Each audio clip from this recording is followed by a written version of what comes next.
Some of the most heartbreaking crimes are those where a child becomes the victim. Their trust in the safety of their environment and the people around them often makes them vulnerable to merciless criminals. Such acts not only shatter the life of the child, but also deeply affect those close to them, planting seeds of pain and sorrow in their hearts. Crimes against children leave wounds that cannot be healed, no matter how much time or effort is spent. Each such tragedy is a loss that leaves scars on the soul forever. Today's two stories will focus on children. Share your thoughts in the comments. Your opinion matters to me. A 15-year-old girl disappeared from her home. Did she run away or was she kidnapped? Who is responsible and can science find the evidence? The crime scene is a puzzle that needs to be solved. Marie Davis was 15 years old. Marie had never gone missing before. She was a good student and never got into situations that would have concerned her family. She didn't go to parties, and she often spent her time at home on the computer, listening to music or reading a book. Marie was very close to her mother, Janet Davis, and her older sister, Amy. Her father had passed away when she was 3 years old. Together, the three of them had formed a tight bond, standing strong against the challenges of life, always supporting and caring for one another. Marie had a close friend, and it was important for her to stay in touch with her. If she ever wanted to spend the night at her friend's house, she would always ask her mother's permission. On April 5, 2008, Marie spent the night at her close friend's house after letting her mother know. The girls stayed up late watching horror movies. On April 6th during the day, Marie returned home. Her friend and her friend's mother dropped her off at the house, and that was the last time anyone saw Marie alive. At 6 p.m. on April 6th, Marie Davis, 15 years old, was home alone in Papanui, a suburb of Christchurch, New Zealand. Her mother, Janet Davis, had flown to visit relatives in Auckland. It was her first trip without her two daughters. That same evening, Marie's older sister Amy had also left the house for her own plans. It was the first time that 15-year-old Marie had been left completely alone at home. She had planned to clean the house as a surprise for her mother when she returned. Janet Davis was scheduled to fly home the next morning on April 7th. According to the plan, her older sister Amy was supposed to pick Marie up from home at 8 a.m. before they went to meet their mother at the airport. But when Amy arrived, the door was locked, the windows were closed, the curtains were drawn, and there was no sign of Marie. Amy tried calling her sister, but there was no answer. She called Marie's friend, but she had no idea where Marie was either. Amy was already in a rush to get to the airport, but Marie still hadn't returned home, and she wasn't answering any calls.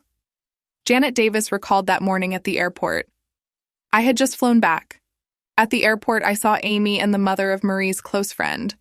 I saw that Amy was crying, and for a moment I thought she missed me because I had never left my girls alone before.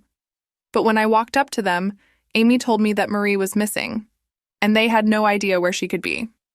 Janet Davis immediately contacted the police. A police team was organized to thoroughly search the area around the house.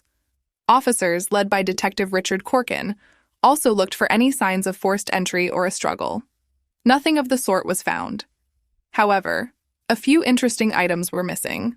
Some beaded jewelry, but most importantly, Marie's wallet, her phone, and her house keys were gone.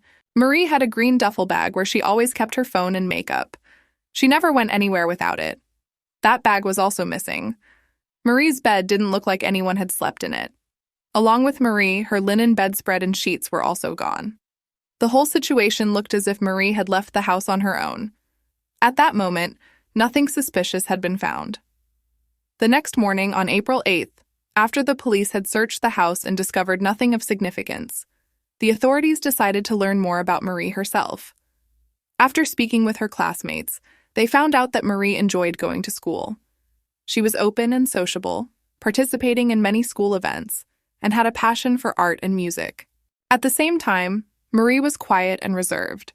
She loved to draw, and she was really good at it. There was nothing in Marie's life that indicated she had run away or was unhappy. The police went door to door in the neighborhood, asking if anyone had seen her that Saturday evening.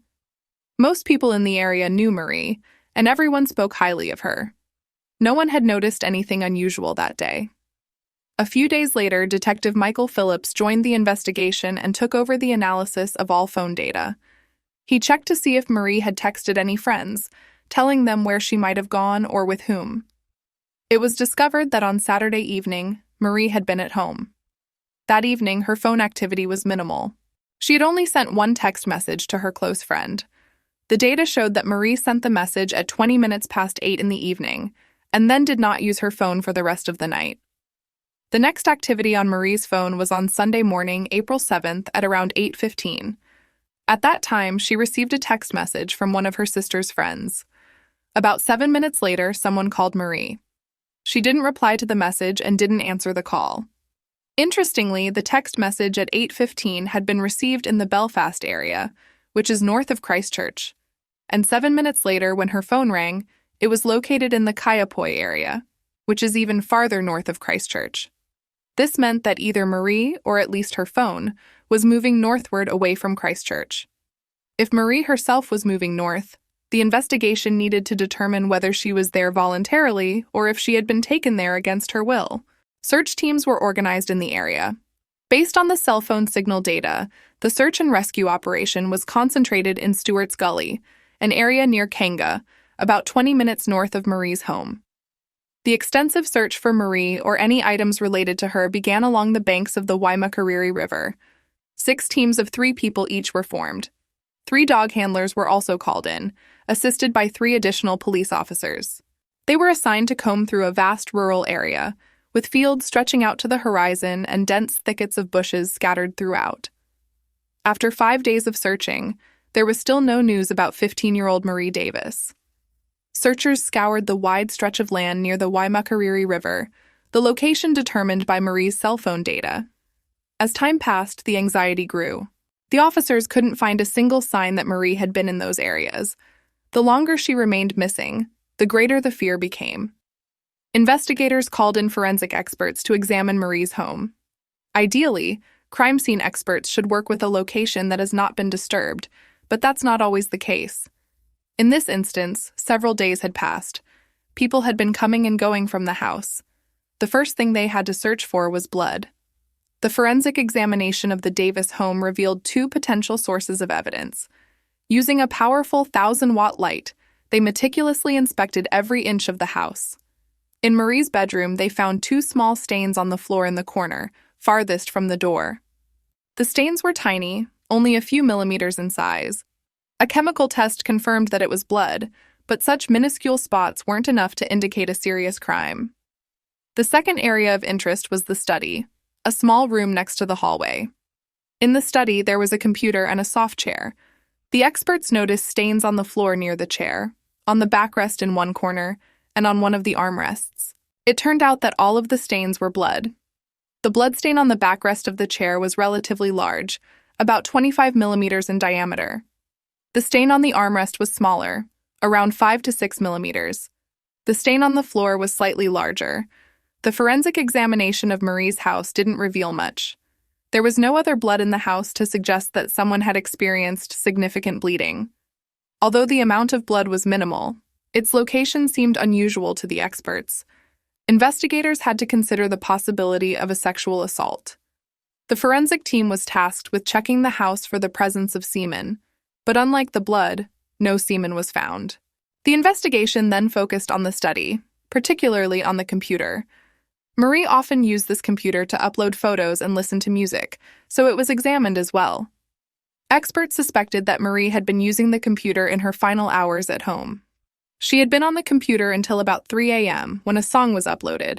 That song continued playing without any interaction from anyone on the computer. It played until about 6:30 a.m., and then the computer shut off. This was unusual for this particular computer, as it was not something that normally happened. This new discovery raised the obvious question: was someone else in the house? 15-year-old Marie Davis had been missing from her home in Christchurch for over a week. In addition to the police investigation, friends and family were doing everything they could to help. They made posters, distributed flyers, and went door to door asking residents. Announcements about Marie's disappearance and her missing belongings were published in the media. Marie Davis had been home alone on that Saturday evening, and then she seemed to vanish into thin air. It was a mystery that the investigators had to solve. They needed to find Marie. Further phone data was analyzed, including incoming and outgoing calls on the landline at the Davis home that Saturday night. That evening, at about 10 minutes to 9, a phone call was made. The call was brief, lasting only around 46 seconds. It had been placed from the home of Marie's close friend, where she had spent the night before. Investigators found this odd, as most 15-year-olds tend to use text messages for communication. This raised yet another question. What was that phone conversation about? Marie's friend and her mother had been at a barbecue that evening, so the only person home was Marie's friend's uncle. He claimed that he had been out with friends that evening and hadn't used the phone. So, who had made the call? And what had the conversation been about? With heightened media and public interest, the police were receiving hundreds of calls with potential leads or additional information. One call, which came a week after Marie's disappearance, stood out to the officer on duty late one night. The officer was sitting in the police station when the phone rang. A man on the other end explained that earlier that day, his son had been kayaking on the Waimakariri River, and he had noticed something in the water. The man said it looked like bed linen. They had seen the news about Marie's disappearance and the mention that bed linen had been missing from her home. The police took this tip very seriously. The location where the linen was spotted was approximately 9 kilometers upstream from the original search area. That night had been particularly cold, and the river's water level had risen higher than usual. The current was exceptionally fast. The police, along with the man who reported the sighting, stood on the riverbank at the indicated spot. 2 sheets, caught in the fast-moving current, looked eerie as they floated in the dark water under the moonlight. The sheets had simply gotten caught on a log. One of the officers pulled them out and handed them to his colleagues. Looking back at the water, he noticed something turquoise floating in it. He reached in and grabbed the unknown object, which felt smooth and thick. He pulled, but the item was snagged on something underwater. Grabbing the other end with his other hand, he managed to pull the object free. It was a bra. He passed it to his colleagues again. As dawn broke, a diving unit was called in to search the area. The divers found a blanket and Marie's wallet. They also retrieved some ropes. In total, 15 items were found, many of which were identified as belonging to Marie. This marked a turning point in the case. More officers were sent to search the area near the river. At the same time, the lab began working on the recovered items. Everything had to be dried before examination. Any object submerged in water for an extended period loses much of its evidentiary value. Any traces of DNA would be almost entirely gone. The chance of recovering semen was virtually impossible. Most of the blood would have been washed away. This had to be kept in mind when examining the items from the river. Experts found some hair. It could have been Marie's. DNA testing would be required for identification. After careful analysis, the hair was confirmed to belong to Marie Davis. In the ropes found in the river, a small piece of what looked like a disposable glove was entangled. No skin cells or DNA were found on the rope samples. The examination of the bra confirmed the investigators' worst fears. The hook on the clasp had been severely bent backward, indicating that force had been applied to the bra while it was still on the victim, as someone tried to undo the clasp. The police needed to determine who had made the last phone call to Marie from her friend's house. Everyone who lived there claimed they hadn't been home that evening, but someone had to have made that call. 38-year-old road worker Dean Stewart Cameron, Marie's friend's uncle, said that he had been out with friends that evening and stayed out until morning. The police checked his phone records to see where he might have been that Saturday, particularly on Sunday morning. They decided to track his phone data. Once Cameron's phone data was obtained, it became clear that he had been moving around Christchurch between 4 and 6 p.m. with his friends. Later, on Saturday evening, Dean Cameron began receiving phone calls on his mobile phone from the same friends he had been with earlier. This indicated that he wasn't with them anymore. Otherwise, they wouldn't have needed to call him. At around 10 minutes to 9, when he was receiving calls on his mobile, his phone was connected to a cell tower near his home address. About half an hour later, his phone moved to another cell tower, this one closer to Marie's house. Dean Cameron's cell phone had been near Marie's house for a significant amount of time. His last mobile phone call that evening was around 9:30 p.m. After that, there was no activity on his phone until about 10 a.m. the next morning, when it was traced to the Kaiapoi area, the same region where Marie's phone had been located that morning. His movements coincided with Marie Davis's. The police arrived to search Dean Cameron's house. Under the surprised gazes of Marie's friend and her mother, the officers began their work. Marie had indeed been in their house the day before she disappeared. This meant that finding Marie's DNA in the house would be expected and easily explained for most of the property. The experts focused their efforts on Cameron's bedroom, searching for bloodstains. However, they found nothing unusual. Then, while searching the garage, police discovered several pieces of rope and latex gloves that closely resembled the fragments of rope and gloves found in the Waimakariri River. The latex gloves and ropes from his home matched those recovered from the Waimakariri River. But it was crucial to confirm these findings scientifically. Dr. Sally Carson from the Physical Evidence Laboratory conducted an analysis of the rope. The chemical analysis revealed that all the rope samples were made of polypropylene and matched in color. This type of rope was quite common. In New Zealand, other types of ropes that could also match these samples were widely available.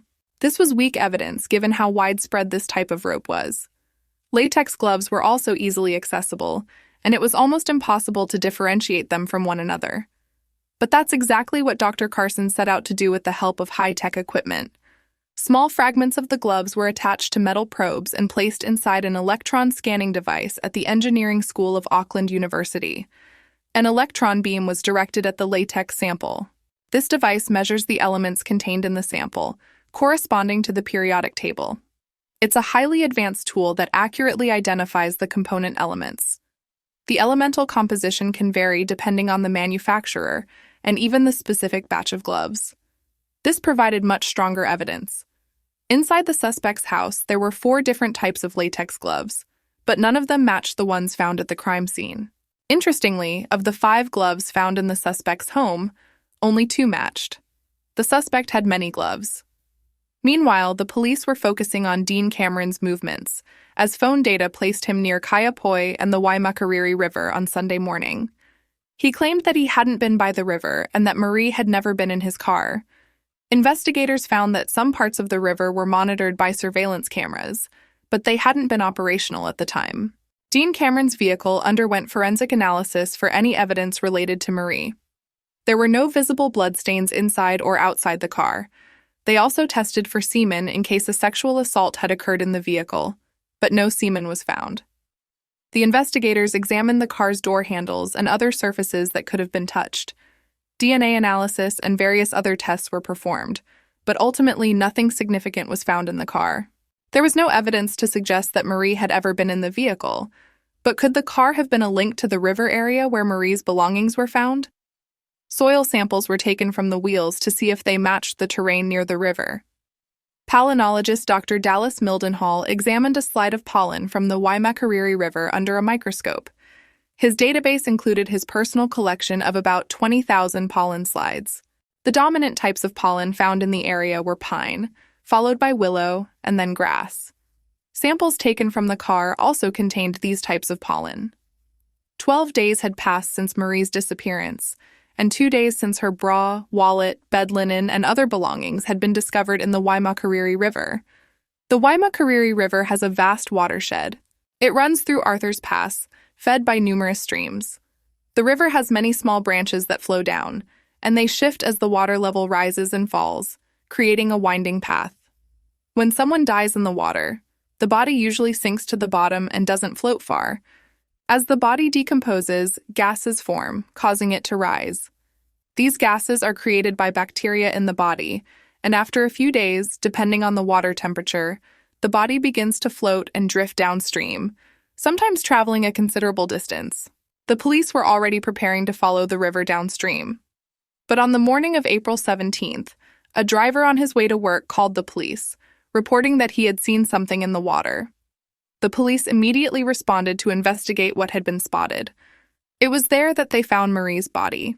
The current had carried her, and her body had washed up at a spot where the upper part of the river flows into the lower part. Her body ended up on the shore in the lower section, still partially submerged in water. She was completely naked. The most important task now was to inform the family before anyone else did. For a police officer, dealing with the grief and emotions of the family can be incredibly difficult. Janet Davis had always been protective of her daughters. Some even said she was overprotective. And now, the one time she left them, disaster struck. Marie's body was sent for an autopsy. All hopes now rested on the coroners. Would they be able to help bring to justice the person responsible for what had happened to Marie? The pathologist was unable to determine the exact cause of death. However, he confirmed that it had not occurred due to natural causes. Drowning could not be ruled out. There were no signs of predation from eels or birds, which indicated that the body had been wrapped and submerged in water. As part of the autopsy, swabs were taken from Marie's body. Semen was found. DNA expert Kate McGovern was called in to urgently process the samples. After 12 days in the river, the condition of Marie's body had deteriorated significantly. The experts faced an almost impossible task. Specialized personnel worked for over 2 days to determine whether it was possible to extract DNA from the sperm cells. Expectations for the sample had been very low from the start. But despite all doubts, the experts obtained scientific confirmation that the male DNA component belonged to Dean Cameron. Recovering sperm cells from a body that had been in the river for 12 days was truly an incredible feat.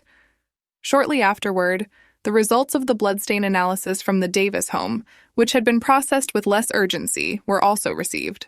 The small blood droplets in Marie's bedroom were confirmed to be hers, but the bloodstains on the floor and chair belonged to Dean Cameron. Witnesses came forward, stating that on Sunday morning when Marie disappeared, they saw a silver sedan speeding along the riverbank. Dean Cameron's car, a silver Mitsubishi. They remembered the car because it was moving at a dangerously high speed. The road was rocky, with dirt and dust swirling in the air, which struck people as unusual. Some of the bed linens, also found in the river, were later identified as coming from Dean Cameron's home. Witnesses also reported sudden changes in his behavior after Marie's disappearance. Cameron had been helping to distribute missing person flyers for Marie. He even attended her funeral. The details of the crime remain largely unknown, but we can attempt to reconstruct what might have happened on that fateful night. This is just one of many possible scenarios. On April 5th, Marie Davis had dinner at Dean Cameron's house. His niece and Marie were chatting about everything. He overheard the girls talking about how Marie would be home alone on Saturday night. After dinner, the girls went off to watch the movies they had picked out earlier. On April 6th, Marie was driven back home. That evening, Marie was home alone. According to phone records, Dean Cameron was at his house at 8:10. At 10 minutes to 9, a phone call was made to the Davis home. It was Dean Cameron calling. He was likely asking if Janet was home. Marie responded that she wasn't. He then began asking how he could reach Janet, where she was, and when she would return. He wanted to be sure. Again, based on phone data, we know that by 8:40 he was near Marie's house. He could have been watching her, or maybe he was just passing by to double-check if she was indeed alone. Marie was still awake and probably not planning on sleeping, enjoying the freedom of having the house to herself for the night. At around 3 a.m., there was a knock at the door. It was Dean. His approach to his victim was likely a ruse, similar to the methods used by Ted Bundy. We can only speculate about what he said. Perhaps he claimed his car had broken down on his way back from his friends, saw the lights on, and decided to knock. He might have said he needed something for his car and that he knew where to find it. He could have said anything. Either way, Marie trusted him and let him in. She returned to her computer. Marie played her last song, which had been set on repeat. Alternatively, Dean Cameron could have turned the music on himself to ensure no one heard Marie. Dean Cameron likely threatened her with some kind of controlling force, such as a knife. Whether or not Marie resisted, there were no signs of a struggle, but Dean Cameron's bloodstains were found on the chair by the computer. It's possible he strangled Marie, closed the curtains, wrapped her unconscious body in a blanket, and put her in the trunk. He likely didn't stay in the house for long. If he had raped her in the house, for example, on the blanket, or killed her there and wrapped her in the blanket, forensic analysis would have likely found his DNA, even without the blanket. It's more likely that he raped and killed Marie not at the house, but possibly by the river. He wrapped her body again, in both Marie's bedding and his own, tucking stones into the folds to weigh the body down so it wouldn't float right away. Dean brought his own bedding with him, meaning he had planned to wrap the body in the sheets in advance. Whatever Marie did or didn't do, her fate had already been sealed. At 6:30 in the morning, Marie's computer went into hibernation mode and shut off. Psychological and psychiatric reports did not indicate any mental health issues with Dean Cameron. However, he did have problems with substance abuse and anger management. The crime committed by Dean Cameron appeared impulsive in nature. It's highly likely that he would have repeated his actions again had he not been stopped. Dean Cameron was convicted of the rape and murder of Marie Davis. He had previously been sentenced to 4 years in prison for sexual assault. He had been released just 9 months before the attack on Marie. This time, he was sentenced to a minimum of 19 years before being eligible for parole. While going through Marie's belongings, Janet found a list of professions Marie had been considering. Among them were detective and forensic scientist. Before we move on to the second story, which has a very unusual plot, please subscribe to the channel and don't forget to share your thoughts on this video. A pregnant woman decided to abduct an 8-year-old girl. The girl, known as Pak Pinari, followed the sweet promises of a stranger who claimed she would take her to an amusement park. However, her fate turned tragic. She was found dead in a bag in a basement. This seemingly unassuming pregnant woman turned out to be a murderer. But why did she do it? In this video, I will tell you the full story of the Pak Pinari case. South Korea is once again reminded of the abduction that took place 27 years ago. A pregnant woman kidnapped and killed an 8-year-old girl. This case prompted authorities to include the woman's portrait in educational brochures about abductions. No one could have imagined she would be found guilty, and no one expected that 27 years later this case would be talked about again. The father of the slain girl still cannot comprehend how a pregnant woman could take the life of someone else's child. This case shocked all of South Korea and proved that appearances can be deceiving. On August 30th, 1997, Pak Pinari disappeared. She was returning home from an English lesson but never arrived. This occurred in Seoul and soon became a matter of national significance. The anxiety was immense. Even President Kim Jong-sam ordered that the culprit be found at any cost. Unfortunately, 14 days after her disappearance, her body was found in a basement. It was in a horrific state, in a bag, naked, with hands and feet bound and her mouth stuffed. The body was decomposing, as many days had passed since her death. The autopsy results revealed that the girl had died from asphyxiation. Pak Pinari was strangled with the right hand while her mouth was covered with the left. The perpetrator was Cho-ju, who was 28 years old at the time and was in the final month of her pregnancy. Many wondered how a woman from a well-off family, the daughter of an official from the Ministry of Internal Affairs, who had studied abroad and dreamed of becoming a writer, could fall to such depths. At that time, Cho-ju had just gotten married, but her family was against the marriage. However, her parents consented because she was pregnant, and her husband did not have a good job, leading the family into debt. By 1997, she had accumulated a debt of 50 million won. Her car was repossessed, and she was forced to move. This was a woman accustomed to luxury, but now she could not afford her former lifestyle. She enjoyed dressing well, keeping up with fashion, and spending lavishly on her appearance. After abducting the girl, claiming she would take her to a fun place, she locked her in the basement and called Pak's family, demanding 20 million won. They say the girl was very frightened and began to complain that she wanted to go home. The woman then attempted to sedate her with sleeping pills, but failed. And later that same day, she killed her. Nevertheless, her ransom plan was still in effect. Even the day after her horrific act, she continued to call the family, demanding money for the girl's release. The parents reported the incident to the police, who were able to trace the source of the calls. The last call had been made from a cafe in Myeongdong. Officers rushed to the location, closed the cafe, and detained everyone present, confident that the kidnapper was among them.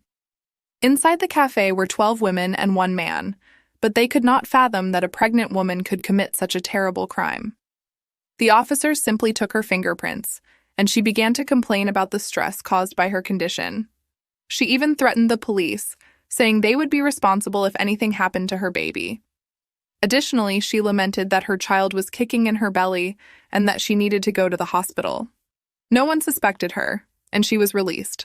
Afterward, efforts began to compare the voices of everyone in the cafe with that of the extortionist, but no matches were found. Even at this stage, no one suspected that a pregnant woman could be the criminal. Authorities waited for the culprit to make another call, but it never happened.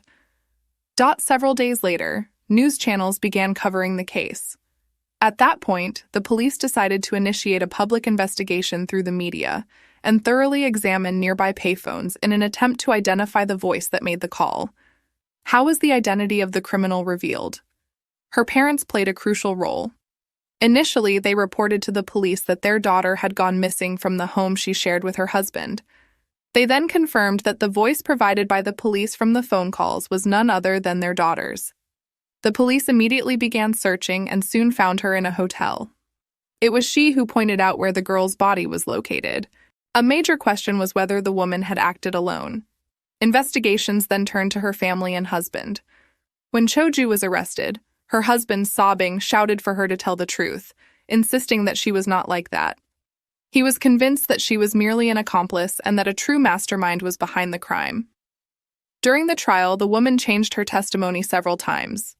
At first, she hinted at the existence of accomplices and claimed that a man who had harassed her forced her to commit the crime. But that was a lie. Later, she wrote a letter, a sort of confession, where she recounted her first encounter with the girl. She stated that she had been waiting for her on the sidewalk when the girl exited the school, even expressing that the girl was happy to see her. It was then that she invited her to a fun place. The investigator asked her how, as a pregnant woman and a mother, she could commit such a crime. She simply replied that in her situation, stealing seemed impossible to her, and what she did appeared to be the easiest way to obtain money. She was sentenced to life imprisonment without the possibility of parole. Despite everything, she showed not a shred of remorse. Even in prison, she remarked that being there was not so bad, and inmates lined up to see her baby, who initially stayed in prison with her mother. The woman hoped her family would raise her daughter and asked in her letter never to tell the child about the crimes committed by her mother. However, it was reported that the girl's family was given up for adoption in the United States. Currently, Choju is 55 years old and continues to serve her sentence in a women's correctional facility. This case became part of a documentary titled She Killed. Choju specialized in literature and creative writing. The creators of the documentary noted that her handwritten confession resembled reading a novel from the perspective of an omniscient narrator. One criminal psychologist remarked that it read like an article written by a journalist. In the documentary, Pak's father continued to assert that he still could not understand how a woman in her situation, expecting a child, could take the life of a girl, his girl. Reflecting on his last vacation at the beach, Pak's father decided to take her ashes and scatter them there. Undoubtedly, this case shocked the citizens of South Korea and continues to linger in the public's memory. Thank you for being with us. Share what other cases you've heard about and would like us to discuss on my channel.